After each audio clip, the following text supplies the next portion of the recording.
विघ्ना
Naya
ಪ್ರೇಕ್ಷಕ ಬಾಂಧವರಿಗೆ ವಂದನೆಗಳು.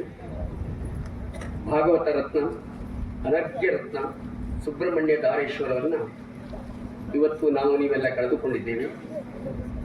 ಅವರ ಆತ್ಮಕ್ಕೆ ಚಿರಶಾಂತಿಯನ್ನು ಕೋರುವುದಕ್ಕಾಗಿ ಮೌನಾಚರಣೆಯನ್ನ ಮೇಳದ ಕಲಾವಿದರಾಗಿ, ಮೇಳದ ಯಜಮಾನರಾಗಿ, ಅವರ ಅಭಿಮಾನಿಗಳಾದಂಥ ಯಕ್ಷಗಾನದ ಪ್ರೇಕ್ಷಕ ಬಾಂಧವರು, ನಾವೆಲ್ಲ ಸೇರಿ ಒಂದು ನಿಮಿಷ ಮೌನಾಚರಣೆಯನ್ನು ಮಾಡಿ ಅವರ ಆತ್ಮಕ್ಕೆ ಚಿರಶಾಂತಿಯನ್ನ ಕೋರಬೇಕಾದ್ದು ನಮ್ಮ ನಿಮ್ಮೆಲ್ಲರ ಆದ್ಯ ಕರ್ತವ್ಯ. ಹಾಗಾಗಿ ಒಂದು ನಿಮಿಷ ಅವರ ಆತ್ಮಕ್ಕೆ ಶಾಂತಿಯನ್ನು ಕೋರುವುದಕ್ಕಾಗಿ ದಯಮಾಡಿ ಎಲ್ಲರೂ ಎದ್ದು ನಿಂತು ಮೌನಾಚರಣೆಯನ್ನ ಮಾಡೋಣ.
ಓಂ ಶಾಂತಿ. ನಿಜವಾಗಿಯೂ ಅನರ್ಘ್ಯ ರತ್ನ ಬಹುಶಃ ಯಕ್ಷಗಾನದಲ್ಲಿ ಇತಿಹಾಸವನ್ನ ನಿರ್ಮಿಸಿದಂತಹ ಭಾಗವತ ಶ್ರೇಷ್ಠರಲ್ಲಿ ಕಾಳಿಂಗನಾವುಡರು ಮತ್ತೆ ದಾರೇಶ್ವರರು ಸಮರ್ಥವಾಗಿ ಎರಡು ಮೇಳವನ್ನ ನಡೆಸುವಂತಹ ಯೋಗ್ಯತೆಯುಳ್ಳವರು. ಅಂಥವರನ್ನ ನಾವು ನೀವೆಲ್ಲ ಕಳೆದುಕೊಂಡಿದ್ದೇವೆ. ಹಾಗಾಗಿ ಅವರ ಆತ್ಮಕ್ಕೆ ಶಾಂತಿಯನ್ನು ಕೋರುವುದಕ್ಕಾಗಿ ಪುಷ್ಪ ನಮನವನ್ನು ಸಲ್ಲಿಸಿ ನಮ್ಮ ಕರ್ತವ್ಯವನ್ನು ನಿರ್ವಹಿಸುತ್ತಾ ಅವರ ಭಾವಚಿತ್ರಕ್ಕೆ ಪುಷ್ಪ ನಮನವನ್ನು ನಮ್ಮ ಕಲಾವಿದರು, ಅವರ ಶಿಷ್ಯರಾದಂಥ ಪ್ರಮೋದ್ ಶಂಕರ ಭಟ್ರು, ನಮ್ಮ ಮೇಳದ ಯಜಮಾನರು ರಂಜಿತ್ ಶೆಟ್ಟರು ಮತ್ತು ರುದ್ರೇಶ್ ಗೌಡರು, ಈ ಊರಿನ ಮುಖಂಡರೆಲ್ಲ ಸೇರಿ ಪುಷ್ಪ ನಮನವನ್ನು ಸಲ್ಲಿಸಿ ಅವರ ಭಾವಚಿತ್ರವನ್ನು ಇರಿಸಿ ಈ ಯಕ್ಷಗಾನವನ್ನು ಮಾಡುತ್ತೇವೆ, ಇದು ನಮ್ಮ ಕರ್ತವ್ಯ ಅಂತ ತಮ್ಮಲ್ಲಿ ಕೇಳಿಕೊಳ್ಳುತ್ತಾ ಈ ಕಾರ್ಯವನ್ನು ಮಾಡುವುದಕ್ಕೆ ತಮ್ಮಲ್ಲಿ ಅಪ್ಪಣೆಯನ್ನು ಕೇಳ್ತೇವೆ.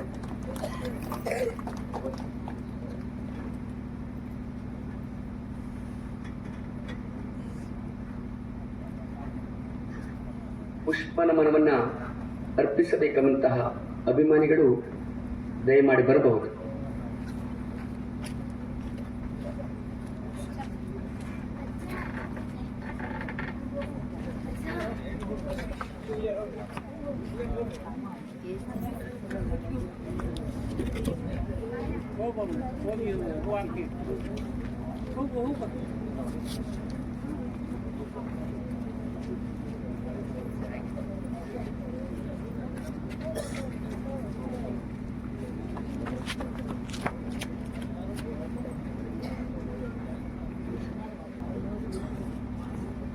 ಆಗಮಿಸಿರುವ ಎಲ್ಲ ಯಕ್ಷಗಾನ ಪ್ರೇಕ್ಷಕರೇ, ಇವತ್ತಿನ ಯಕ್ಷಗಾನ ಪ್ರದರ್ಶನದ ಸಂಘಟಕರೇ, ನಾವು ದಾರೇಶ್ವರ ಭಾಗವತರಿಗೆ ಮೌನ ಪ್ರಾರ್ಥನೆಯನ್ನು ಸಲ್ಲಿಸಿದ್ದೇವೆ. ಎಲ್ಲರೂ ನಿಂತು ಒಂದು ನಿಮಿಷ ಈ ಮೌನ ಪ್ರಾರ್ಥನೆ ಅಂತಂದರೆ ನಮ್ಮೆಲ್ಲರ ಮನಸ್ಸು ಒಂದು ಕೇಂದ್ರದಲ್ಲಿ ಕೇಂದ್ರೀಕರಿಸಲ್ಪಡುವ ಆ ಕ್ಷಣ ಅಂತ. ಅದ್ರ ಮೂಲಕ ಅವರಿಗೆ ಅವರ ಆತ್ಮಕ್ಕೆ ಸದ್ಗತಿ ಸಿಗಲಿ ಅನ್ನುವ ಆಶಯದೊಂದಿಗೆ ಇವತ್ತೆಲ್ಲ ಯಕ್ಷಗಾನ ಕ್ಷೇತ್ರದಲ್ಲಿ ಅವ್ರ ಬಗ್ಗೆ ಮೌನ ಪ್ರಾರ್ಥನೆ ಆಗ್ತಾ ಇದೆ. ಯಾಕಂದರೆ ಅದು ಸಾಧ್ಯ ಆಗುತ್ತದೆ ಅಂತ ವೈಜ್ಞಾನಿಕವಾಗಿಯೂ ಸತ್ಯ. ದೇವಸ್ಥಾನದ ಒಳಗೆ ವಾತಾವರಣ ಏನಿರ್ತದೆ ಅದು ಸಂತೆಯಲ್ಲಿ ಸಿಗುವುದಿಲ್ಲ ನಮಗೆ. ದೇವಸ್ಥಾನದ ಒಳಗೆ ಆ ರೀತಿಯ ಒಂದು ಆಧ್ಯಾತ್ಮಿಕ ವಾತಾವರಣ ಯಾಕೆ ಬರ್ತದೆ ಕೇಳಿದರೆ, ವೈಜ್ಞಾನಿಕವಾಗಿಯೂ ಒಂದಷ್ಟು ಜನರ ಮನಸ್ಸು ಒಂದು ಕೇಂದ್ರದಲ್ಲಿ ಸಂಚಯನಗೊಂಡಾಗ, ಕೇಂದ್ರೀಕರಣಗೊಂಡಾಗ ಅಲ್ಲೊಂದು ಶಕ್ತಿ ಸಂಚಯನ ಆಗ್ತದೆ. ಹಾಗಾಗಿ ಅಲ್ಲಿ ಆಧ್ಯಾತ್ಮಿಕ ಭಾವನೆ, ಭಕ್ತಿ ಭಾವ, ಅಲ್ಲಿ ಕೂತ್ರೆ ಒಂದು ಧ್ಯಾನ ಮಾಡುವ ಧ್ಯಾನಸ್ಥ ಸ್ಥಿತಿಗೆ ಹೋಗ್ಲಿಕ್ಕೆ ಸಾಧ್ಯತೆ ಇದೆ. ಅದು ಸಂತೆಯಲ್ಲೂ ಜನ ಸೇರ್ತಾರೆ, ಅಲ್ಲಿ ಸಾಧ್ಯ ಆಗುವುದಿಲ್ಲ, ಯಾಕಂದ್ರೆ ಇದೇ ಕಾರಣ. ಹಾಗಾಗಿ ಎಲ್ಲರೂ ಸೇರಿ ಅವರ ಆತ್ಮಕ್ಕೆ ಸದ್ಗತಿಯನ್ನು ಕೋರುವ ನೆಲೆಯಲ್ಲಿ ಇವತ್ತು ಪ್ರಾರ್ಥನೆಯನ್ನು ಮಾಡಿದ್ದೇವೆ.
ಬ್ರಾಹ್ಮಣರ ಮಂತ್ರಘೋಷದ ಮೆರವಣಿಗೆಯೊಂದಿಗೆ ಮಗಧ ಸಾಮ್ರಾಜ್ಯದ ಸಾಮ್ರಾಟನಾಗಿರುವಂತಹ ಉಗ್ರಸೇನ ಭೂಪತಿಯ ಪ್ರತೀಕ್ಷೆಯಲ್ಲಿಯೇ ಕಾಲ ಕಳೆಯುತ್ತಾ ಇರುವಂತಹ ಪ್ರಜಾ ಸಮೂಹದ ಮಂದಹಾಸದ ಮುಖದ ಸ್ವಾಗತದೊಂದಿಗೆ ಸಭಾವಲಯವನ್ನು ಸೇರಿದವನು ಈ ಉಗ್ರಸೇನ ಭೂಪತಿ. ನಮ್ಮವರೆಲ್ಲ ಹಾಡಿ ಹೊಗಳುತ್ತಾ ಇದ್ದಾರೆ. ಉಗ್ರಸೇನ ಭೂಪತಿಗೆ ಜಯವಾಗಲಿ, ಉಗ್ರಸೇನ ಭೂಪತಿಗೆ ಮಂಗಲವಾಗಲಿ ಎನ್ನುವುದು ಒಬ್ಬ ಅರಸನಾದವನ ಆಡಳಿತದ ವೈಖರಿ, ಆಡಳಿತದ ಸಾರ್ಥಕತೆಯ ಸಂದೇಶ ಎನ್ನುವುದು ಇದಕ್ಕಿಂತಲೂ ಮಿಗಿಲಾದದ್ದೇನಲ್ಲವೇ ಅಲ್ಲ. ಅರಸೊತ್ತೆ ಅಂತ ಹೇಳಿದ್ರೆ ಅಧಿಕಾರ ಎನ್ನುವುದು ಕೇವಲ ಅಹಂಕಾರದ ಪ್ರತೀಕವಾಗಿ ಬರುವುದಲ್ಲ. ಅಧಿಕಾರವನ್ನು ನಾವು ನಡೆಸಬೇಕು ಅಂತಾದ್ರೆ ಮೊದಲು ಪ್ರಜಾನುರಾಗಿಗಳಾಗಬೇಕು. ಅದಕ್ಕಿಂತಲೂ ಪ್ರಾಮುಖ್ಯವಾಗಿ ಪ್ರಜೆಗಳ ಸೇವೆಯಲ್ಲಿ ಕಾಲ ಕಳೆಯುವ ಮನಸ್ಥಿತಿಯನ್ನು ಹೊಂದಿರಬೇಕು.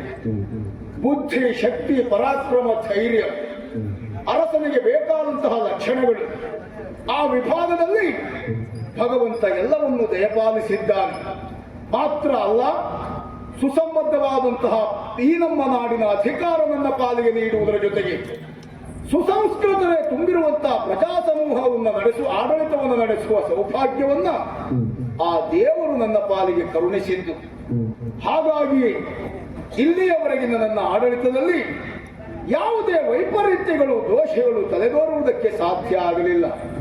ಬಹುಶಃ ಅದಕ್ಕೆಲ್ಲ ಕಾರಣ ಸೂಕ್ಷ್ಮಮತಿತ್ವದ ನನ್ನ ಆಡಳಿತ ಒಂದೇ ಎನ್ನುವುದಕ್ಕಿಂತಲೂ ಆಡಳಿತದಲ್ಲಿ ಯಾವುದೇ ವೈಪರೀತ್ಯಗಳು ಘಟಿಸದೇ ಇರುವ ಹಾಗೆ ಜಾಗ್ರತೆಯನ್ನು ವಹಿಸಿದವರು ನಮ್ಮವರೇ ಆಗಿರುವಂತಹ ಸಚಿವ ಶ್ರೇಷ್ಠರು. ಕ್ಲಪ್ತ ಕಾಲಕ್ಕೆ ಸರಿಯಾಗಿ ಆಗಬೇಕಾದಂತಹ ಸಲಹೆ ಸೂಚನೆಗಳನ್ನು ನೀಡುವುದರಿಂದ ಆಡಳಿತದಲ್ಲಿ ಯಾವುದೇ ತೊಂದರೆಯಾಗದೇ ಇರುವ ಹಾಗೆ ಜಾಗ್ರತೆಯನ್ನು ವಹಿಸಿದವರು.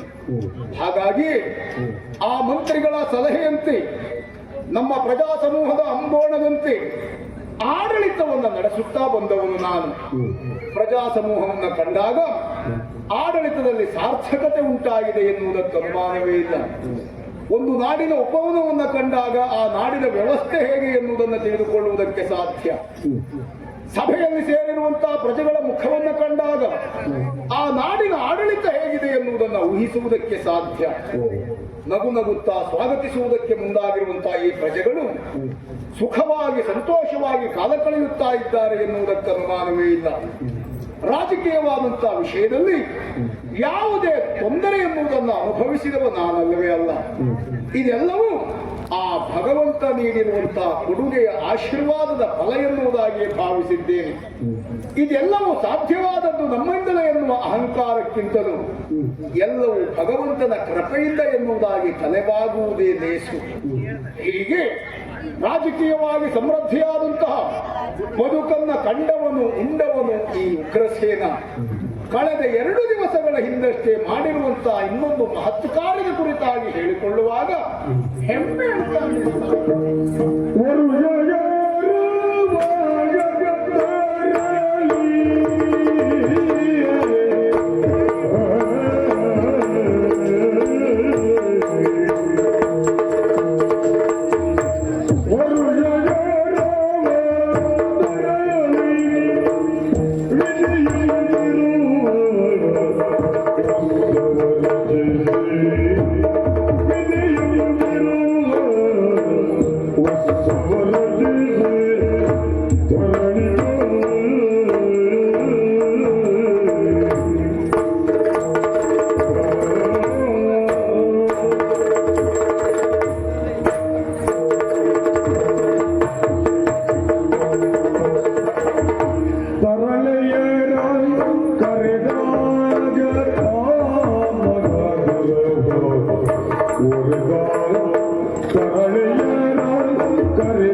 ನನ್ನ ರಾಜಕೀಯ ಜೀವನದ ಸಂತೋಷ ಎನ್ನುವುದು ಎಲ್ಲ ವಿಭಾಗದಲ್ಲಿಯೂ ಸಂತೋಷವನ್ನ ನೆಮ್ಮದಿಯನ್ನು ಕಾಣುವುದಕ್ಕೆ ಕಾರಣವಾಗಿದೆ ಎನ್ನುವುದು ಸ್ಪಷ್ಟವಾಗಿ ಗೋಚರವಾಗುತ್ತಾ ಇದೆ. ಈಗಾಗಲೇ ಆಲೋಚಿಸುತ್ತಾ ಇರುವ ಹಾಗೆ ದಿನಗಳು ವರ್ಷಗಳು ಕಳೆಯುತ್ತಾ 60ನೆಯ ವರ್ಷಕ್ಕೆ ಕಾಲಿರಿಸಿದವನು ನಾನು. ಆ ಕಾರಣಕ್ಕಾಗಿ ನಮ್ಮವರೆಲ್ಲರ ಹಿತೋಪದೇಶದಂತೆ ಅಂಬೋಣದಂತೆ ವರುಷ 60ರಲ್ಲಿ ವಿಧಿಯಂತಿರುವ ಶಾಂತಿಯು ಷಷ್ಠಬ್ದಿ ಸಮಾರಂಭವನ್ನು ಏರ್ಪಡಿಸುವುದರ ಮೂಲಕವಾಗಿ ನಮ್ಮ ಪ್ರಜೆಗಳೆಲ್ಲರೂ ಸಂತೋಷವನ್ನು ಅನುಭವಿಸಿದರು. ಒಬ್ಬ ವ್ಯಕ್ತಿಗೆ 60ರ ಪ್ರಾಯ ತುಂಬಿದೆ ಎಂಬಲ್ಲಿಗೆ ಬದುಕಿನ ಒಂದು ಹಂತದ ಪಕ್ವತೆಯ ಬದುಕನ್ನು ಸಾಗಿಸಿದ್ದಾನೆ ಎನ್ನುವುದಾಗಿ ಅರ್ಥ. ಹಾಗಾಗಿ 60ರ ಆ ಶಾಂತಿ ಎನ್ನುವುದು ವ್ಯಕ್ತಿಯೊಬ್ಬನ ಬದುಕಿಗೆ ಹಿಡಿದಂತಹ ಜೀವನ ಗಾಥೆಗೆ ಹಿಡಿದಿರುವಂತಹ ಕೈಗನ್ನಡಿ ಅಲ್ಲದೆ ಇನ್ನೇನು. ಹಾಗಾಗಿ ನಾಡ ಹಬ್ಬದಂತೆ ಸಂತೋಷವಾಗಿ ಪ್ರತಿಯೊಬ್ಬರು ನಲಿದಾಡುತ್ತಾ ಅರಸನಾಗಿರುವಂತಹ ನನ್ನ ಶ್ರೇಯಸ್ಸನ್ನ ಆಯುಷನ್ನ ಹರಸಿ ಹಾರೈಸುವುದರ ಮೂಲಕವಾಗಿ ಈ ಸಮಾರಂಭವನ್ನ ಏರ್ಪಡಿಸಿದರು. ಆ ವಿಭಾಗದಲ್ಲಿಯೂ ಸಂತೋಷವನ್ನು ಅನುಭವಿಸಿದವನು ನಾನು. ಈಗ ಆಲೋಚಿಸುವುದು ರಾಜಕೀಯವಾಗಿ ವೈಯಕ್ತಿಕವಾಗಿ ಬದುಕಿನಲ್ಲಿ ಭಗವಂತ ಎಲ್ಲವನ್ನೂ ಅನುಗ್ರಹಿಸಿದರು. ಎಲ್ಲ ಒಂದು ಕಡೆಯಲ್ಲಿ ನೋವನ್ನು ಸಹ ಕೊಟ್ಟಿದ್ದಾನೆ. ಪಟ್ಟವನ್ನು ಏರುವುದಕ್ಕಿಂತ ಪೂರ್ವದಲ್ಲಿಯೇ ಪಟ್ಟಮಹಿಷಿಯನ್ನು ಕಟ್ಟಿಕೊಳ್ಳುವುದರ ಮೂಲಕವಾಗಿ 3 ಕುಮಾರಿಯರನ್ನ ಪಡೆದಂತಹ ಭಾಗ್ಯಶಾಲಿ ನಾನು. ಹುಟ್ಟಿರುವವರು 3 ಹೆಣ್ಣು ಮಕ್ಕಳು, ಹೇಮಸುಂದರಿ, ರೂಪಸುಂದರಿ, ಗುಣಸುಂದರಿ ಎನ್ನುವುದಾಗಿ. ಮಕ್ಕಳನ್ನ ಕಂಡಾಗ ಎಲ್ಲಿಲ್ಲದ ಸಂತೋಷವಾಯಿತು. ಹಾಗಂತ ಆ ಸಂತೋಷ ತಾತ್ಕಾಲಿಕ ಎನ್ನುವುದರ ಅರಿವು ನನ್ನ ಪಾಲಿಗೆ ಇರಲೇ ಇಲ್ಲ. ಅದಕ್ಕೆ ಕಾರಣ ಯಾವಾಗ 3 ಮಕ್ಕಳು ತಮ್ಮ ಬಾಲಲೀಲೆಯಿಂದ ನಮ್ಮ ಮನಸ್ಸನ್ನ ಮನೆಯನ್ನ ರಂಜಿಸುತ್ತಾ ಇದ್ದರು, ಆ ಸಂತೋಷದಲ್ಲಿ ಇರುವಾಗಲೇ ಕೈ ಹಿಡಿದು ನನ್ನ ಮನೆಯನ್ನು ಮನವನ್ನು ಬೆಳಗಿದಂತ ನನ್ನ ಹೆಂಡತಿ ಇಹಲೋಕದ ಯಾತ್ರೆಯನ್ನ ಪೂರೈಸಿಬಿಟ್ಟಳು. ಒಂದು ಕಡೆಯಲ್ಲಿ ಮಕ್ಕಳ ಬಾಲಲೀಲೆಯನ್ನ ಕಾಣುವಂತ ಯೋಗ, ಇನ್ನೊಂದು ಕಡೆಯಲ್ಲಿ ಸತಿ ವಿಯೋಗದ ನೋವು. ಏನೇ ಇದ್ದರೂ ಹೆಂಡತಿಯನ್ನ ಕಳೆದುಕೊಂಡಿದ್ದೇನೆ ಎನ್ನುವ ಕಾರಣಕ್ಕಾಗಿ ಅಷ್ಟೇ ಆ ನೋವಿನಲ್ಲೇ ಕಾಲವನ್ನು ಕಳೆದೆ ಅಂತ ಆದ್ರೆ ಮಕ್ಕಳ ಭವಿಷ್ಯ ಮಂಕಾಗಿ ಹೋದೀತು. ನಾಡಿನ ಸುಭದ್ರವಾದಂತಹ ಆಡಳಿತದಲ್ಲಿ ವೈಪರೀತ್ಯ ತಲೆದೋರಿತು ಎನ್ನುವ ಕಾರಣಕ್ಕಾಗಿ ಮನಸ್ಸಿನ ಒಳಗಡೆ ಇರುವಂತಹ ಹೆಂಡತಿಯನ್ನ ಕಳೆದುಕೊಂಡಿರುವಂತಹ ನೋವನ್ನು ನಾನೊಬ್ಬನೇ ಅನುಭವಿಸಿ ನನ್ನ ಮಕ್ಕಳಿಗೂ ಪ್ರಜೆಗಳಿಗೂ ಆ ನೋವು ಬಾಧಿಸದೇ ಇರುವ ಹಾಗೆ ಅಧಿಕಾರವನ್ನು ನಡೆಸಿದ್ದೇನೆ. ಮಕ್ಕಳನ್ನು ಕಂಡಾಗ ಸಂತೋಷವಾಗುತ್ತಾ ಇದೆ. ಯಾಕೆ? ಗುರುಮಠವನ್ನು ಸೇರಿರುವಂತಹ ನನ್ನ 3 ಕುಮಾರಿಯರು ಸರ್ವ ವಿದ್ಯಾಪಾರಂಗತರಾಗಿ ಗುರುಗಳ ಮಂತ್ರಾಕ್ಷತೆಗೆ ತಲೆದವಾಗಿ ಈಗಾಗಲೇ ಅರಮನೆಯನ್ನ ಸೇರಿದವರಿದ್ದಾರೆ. ಭವಿಷ್ಯತ್ ಬದುಕಿನ ಕುರಿತಾಗಿ ಆಲೋಚಿಸಬೇಕಾದದ್ದು ಪ್ರತಿಯೊಬ್ಬ ಬುದ್ಧಿಜೀವಿಯಾದವನ ಕರ್ತವ್ಯ. ಕಳೆದು ಹೋದಂತಹ ದಿವಸಗಳ ಕುರಿತಾಗಿ ಚಿಂತಿಸುತ್ತಾ ಕುಳಿತುಕೊಳ್ಳುವುದಲ್ಲ, ವಾಸ್ತವ ಬದುಕಿನ ಈ ದಿವಸದ ಕುರಿತಾಗಿ ಆಲೋಚಿಸುವುದಲ್ಲ. ಭದ್ರವಾದಂತಹ ಭವಿಷ್ಯತ್ತನ್ನ ಮಕ್ಕಳಿಗೆ ಒದಗಿಸಿಕೊಡಬೇಕು ಅಂತ ಆದ್ರೆ ಮೊದಲಾಗಿ ಬಾಲಕರ ಕರ್ತವ್ಯ ಏನು ಎನ್ನುವುದನ್ನು ಆಲೋಚಿಸಬೇಕು. ಆ ಕಾರಣಕ್ಕಾಗಿ ನನ್ನ ಮಕ್ಕಳ ಬೌದ್ಧಿಕ ಮಟ್ಟವನ್ನು ಪರೀಕ್ಷಿಸಬೇಕು ಎನ್ನುವುದು ಉದ್ದೇಶ. ಸಭೆಯಲ್ಲಿಯೇ ಕರೆಯಬೇಕು ಎನ್ನುವ ನಿರ್ಧಾರ ಮಾಡಿದ್ದೇನೆ. ಯಾರಲ್ಲಿ?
ಎನಿಸಿದವರು ನೀವು. ಹಾ. ಗುರುಗಳಿಂದ ಬೇಕಾದಂತಹ ವಿದ್ಯೆಯನ್ನೆಲ್ಲ ಕಲಿತು ಅರಮನೆಗೆ ಬಂದವರು ನಾವು. ಹಾ. ಇದುವರೆಗೆ ಯಾವುದೇ ವಿಚಾರವನ್ನು ತಿಳಿಸುವುದಿದ್ರು ನಮ್ಮನ್ನ ಈ ಸಭೆಗೆ ಕರೆಸಿದವರು ನೀವು ಅಂತ.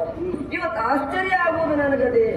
ತುಂಬಿದ ಸಭೆಗೆ ನಮ್ಮ ಮೂವರನ್ನ ಕರೆಸಿದ್ದೀರಿ. ಹಾ. ಹಾಗಿದ್ರೆ ಯಾಕಿರ್ಬಹುದು? ನಾನು ಆಲೋಚನೆ ಮಾಡಿದ್ದೆ ಹೀಗೆ, ನಾವು ಕಲಿತಂತಹ ವಿದ್ಯೆಯನ್ನ ಈ ತುಂಬಿದ ಸಭೆಯಲ್ಲಿ ಪ್ರಕಟಪಡಿಸಬೇಕು ಎನ್ನುವ ಹಾಗೆ. ಹಾಗೆ ಮಾಡಬೇಕು ಅಂತ ಆದ್ರೆ ನಾವು ಸಿದ್ಧರಿದ್ದೇವೆ, ಬದ್ಧರಿದ್ದೇವೆ. ಯಾಕೆ ಕರೆಸಿದ್ದು ತಾತ? ಅಪ್ಪ ನೀವ್ ಹೇಳಿದ್ದೆ ಹೌದು ಅಂತ ಆದ್ರೆ ನಾನು ಇದನ್ನ ಹಾಗೆ ಮಾಡಲ್ಲ. ಕ್ಷತ್ರಿಯ ಕುಲವಿದ್ಯೆಗಳ ಗುರು ಮುಗದೇ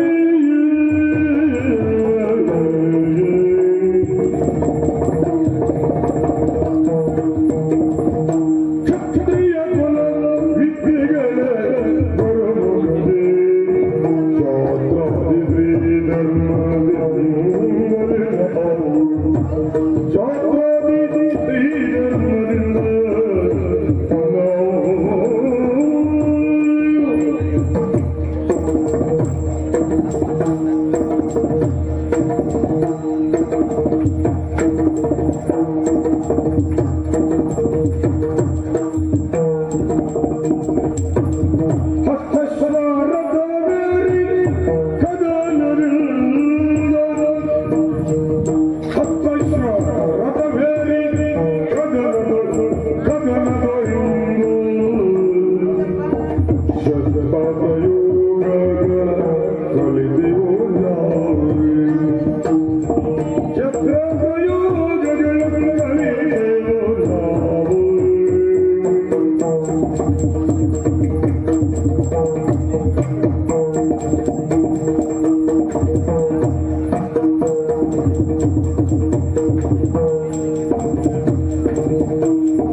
ನೀವು ಒಂದು ಮಾತು ಹೇಳಿದ್ದೆ ಹೌದು ಅಂತ ಆದ್ರೆ ನಾವು ಈಗ ಹಿಂದೆ ವಿದ್ಯಾಭ್ಯಾಸಕ್ಕೆ ಹೋದವರು, ಅಲ್ಲಿ ಹಲವಾರು ವಿದ್ಯೆಯನ್ನು ಕಲಿತವರು ನಾವು.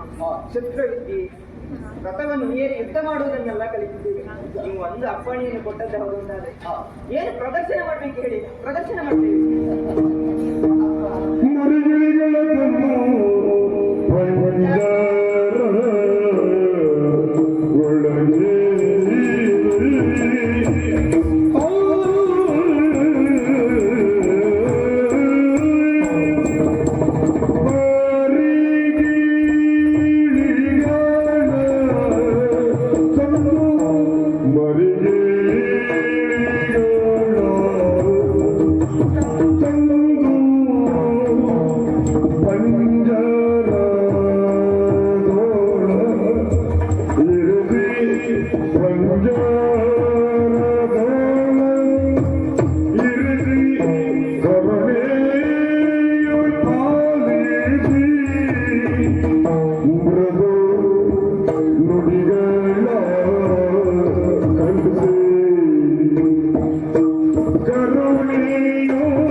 ಜನಕ ಸಂಪನ್ನ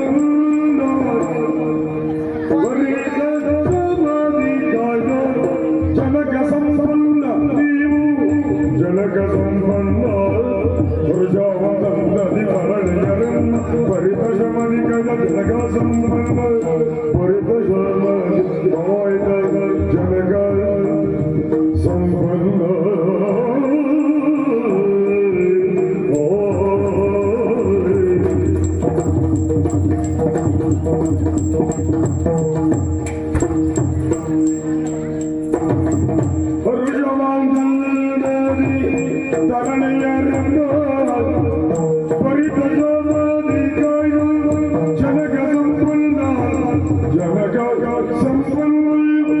ಮರಿಗಿಣಿಗಳನ್ನು ಪಂಜಾರದೊಳಗಿರಿಸಿ ತರುಣಿಯರ ಪಾಲಿಸಿ ಬ್ರತು ನುಡಿ ಕಲಿಸಿ ಬ್ರತು ನುಡಿ ಕಲಿಸಿ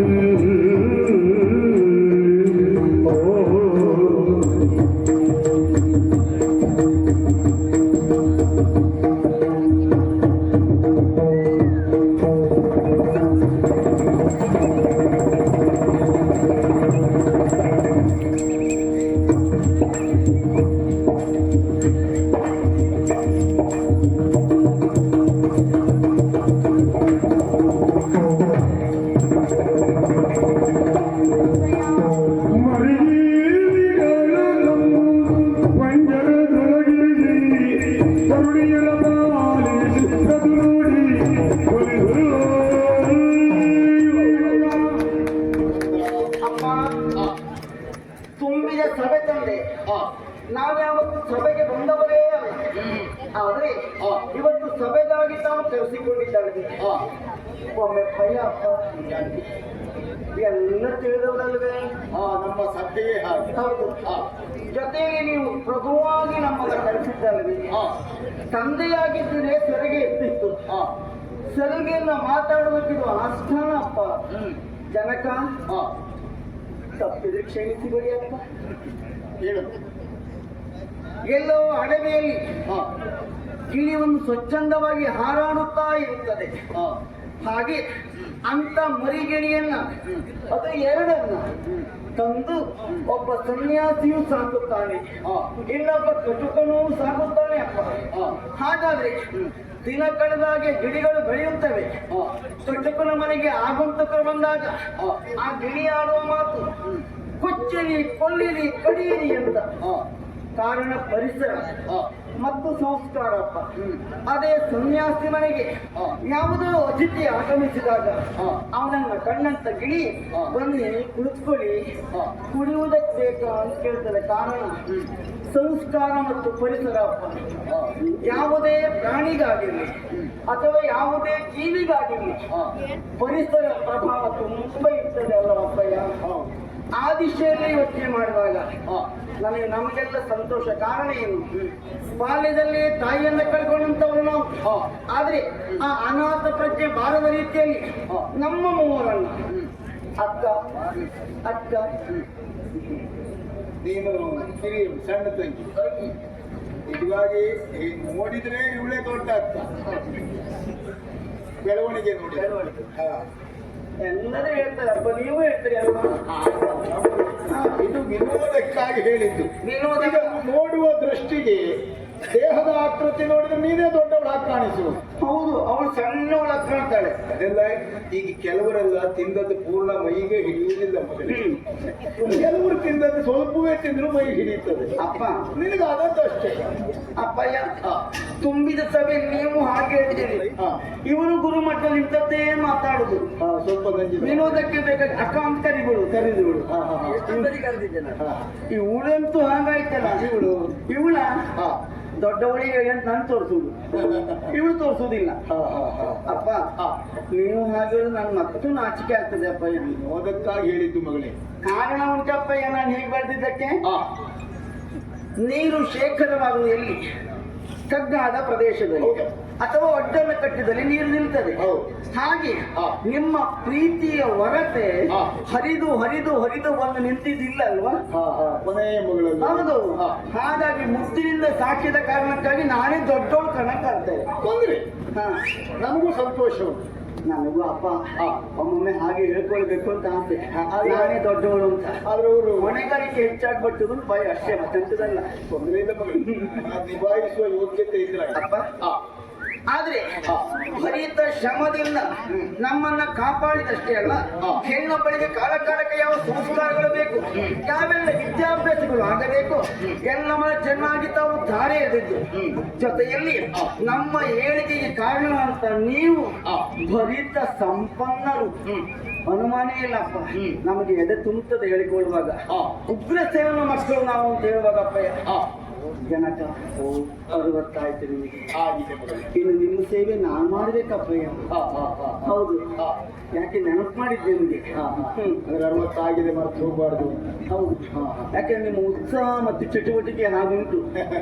ಹೌದಪ್ಪಯ್ಯ, ಮುಖ ಲಕ್ಷಣವೂ ಹಾಗೆ ಉಂಟಪ್ಪಯ್ಯ. ಈ ವಯಸ್ಸು ಎನ್ನುವುದೆಲ್ಲ ಮನಸ್ಸಿಗೆ ಸಂಬಂಧಪಟ್ಟದ್ದು ಮಗಳು. ಹೌದು, 60ರಲ್ಲಿ 16ರ ಕ್ರಿಯಾಶೀಲತೆಯಲ್ಲಿ ಇರಬಹುದು. ಅಲ್ಲ, ಅದು ನಿಮ್ಮ ನೋಡ್ರೆ ಗೊತ್ತಾಗ್ತದೆ ಅಪ್ಪ. ಹಾಗಿದ್ರೆ ಯಾಕೆ ಕರೆಸಿದ್ದು ಅಂತ ಕೇಳಬಹುದೇ? ನಮ್ಮನ್ನ ಚೆನ್ನಾಗಿ ಸಾಕಿದ್ದು ಮತ್ತೊಬ್ಬರಿಗೆ ಗೊತ್ತಾಗಬೇಕು ಅಂತ ಕರೆಸಿದ್ದು. ಅದು ನಮ್ಮ ಮಕ್ಕಳು ಇಷ್ಟು ಬೆಳೆದಿದ್ದಾರೆ ಅಂತ ತೋರಿಸ್ಲಿಕ್ಕೆ ಕರೆಸಿದ್ದು. ಯಾಕಪ್ಪ ಕರೆಸಿದ್ದು?